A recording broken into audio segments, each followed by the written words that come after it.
High, good morning. আজ সকালে ঘুম থেকে উঠতে না একটু লেট হয়েছে। অন্যদিন 7টায় উঠি, আজ উঠেছি 8টায়। তারপর ফ্রেশ হয়ে নিজে চা খেলাম আর বাবাকেও করে দিলাম।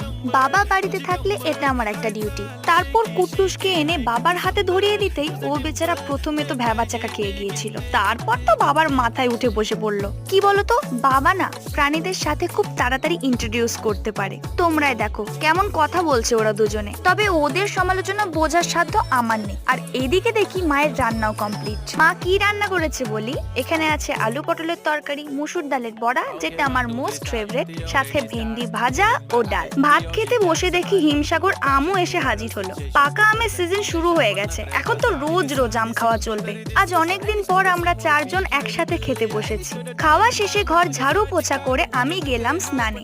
ঘরে এসে মা একটু প্রসাদ দিল, সেটাই খাচ্ছিলাম আর তার সাথে একটা মিষ্টিও খেলাম। আজকের দুপুরটা এভাবেই কাটালাম। So that's it.